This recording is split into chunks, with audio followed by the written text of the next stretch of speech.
Morning. I'm David Vandeyar, Director of Membership and Communications for the National Fire Sprinkler Association, and I'm joined this morning in the NFSA TV studio by Greg Coggiano. Greg, thanks for joining us. Thank you very much. Pleasure to be here. Greg is the Managing Director of CB Partners, headquartered out of Canton, Ohio, and he's recently written an article entitled Apparent Recessionary Bottom Reached in 2011 and Expectations for 2012 and 13. Greg, in that article, which we'll be publishing in the September-October issue of SQ Magazine, you talk about how construction spending is up in 2012 compared to the same time in 2011. Tell us a little bit about why that is. Well, we're up about 18%, and there's a lot of reasons for that, but the ones that I believe are the most significant are the fact that we are recovering. We're in a recovery period. We're not recovering as fast as we'd like to. We're at a quite a bit slower pace than in the past. In the past, at this time, we'd be growing at about 4%. We're growing right now at about 2%. The other thing that I think is significant is we're looking at the winter periods of time, the first quarter. And in 2011, we had a winter that was very long and severe. It started in October, November timeframe and went out until March of 2012. In 2012, though, the winter period was very mild. We had a lot of completions, and really the construction period did not cease, or slow down like it normally does in a winter period of time. So you had the two contrasts, and that's why we had such a strong first quarter in 2012 compared to 2011. I guess the last thing is that we've had a significant period of time where we've had triple-digit employment growth for a long period of time, 5 months or so, and that's really spurred things along. So I'd say those three reasons are really the reason why we have the difference in 2012 compared to 2011. I see. Good.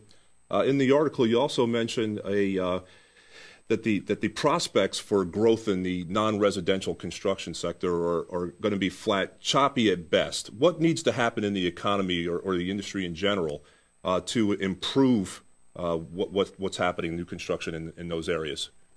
I'd say many things have to happen. Many things are happening right now, but I'd say some of the things that really need to happen, we need to have more consistent and a longer period of time where you have employment growth. Because employment growth drives everything. You got jobs, you start to see some of the other things happen, like we need to clear up some of the space that's empty. Both the space that's empty that was built brand new and never used, but also the space from the layoffs of the employees that occurred. We laid off 8 million employees. We've recovered about 4 million jobs.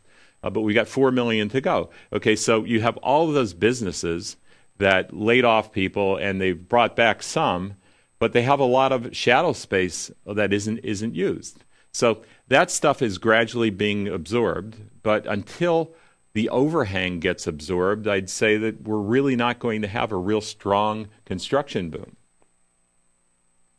You close out the article with a forecast. 2012 for the balance, 2013. What does it look like? I'd say it looks pretty good. Banks are starting to lend, which is an essential part of a recovery. In the last recessions, banks have always helped us out of the recovery significantly by being strong lenders to constructions. In this economy, we haven't had that, but they're gradually getting back. They're starting to support some development. The development that they're beginning to support right now is mostly multifamily housing.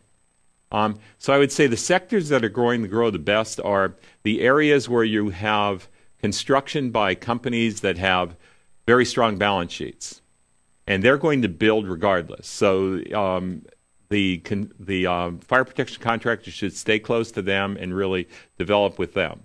Also multifamily housing, and also in areas of the United States and in sectors that have employment growth. Because the employment growth is going to drive construction. You're going to also have healthcare and education spending.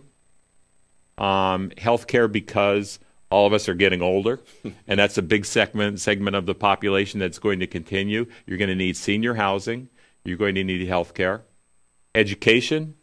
There's a lot of spending going toward both private and public education. And I guess manufacturing. In the Midwest, you've got a lot of manufacturing supported by the auto industry, chemical industry. Okay. In the South, you've got auto industry spending for manufacturing.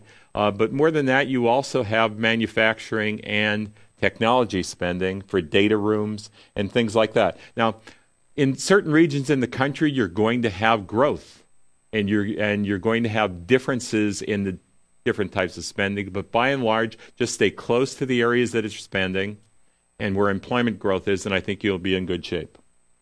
Good. Very good. I'm going to put you on the spot here a little bit before we close out. We're in the process of planning our annual seminar. As you know, it's going to be out in Las Vegas in early April next year. We're in the process of assembling our program. I know you've talked a number of different times before, workshops and also on our plenary session. Is that something you'd be interested in maybe addressing our audience in Las Vegas? I think sure, I'd love to. I had a great time when I talked to the audience in Baltimore a few years ago, and I'd love to come back and tell them a little bit about what's happened and also what I see in the future, which will probably be different than what I see today. Good. Oh, I appreciate it. Thanks very much. You heard it here first. Greg Coggiano. It sounds like he's committed to providing the economic address at our 2013 annual seminar in North American Fire Sprinkler Expo at Caesars Palace in Vegas first week of April, next year. But in the meantime, be sure to pick up the September-October issue of SQ Magazine and read Greg's article. There's a lot of good information in there for you. Again, I'm Dave Vandeyar. Thanks for joining us. Greg, thanks very much. Thank you very much.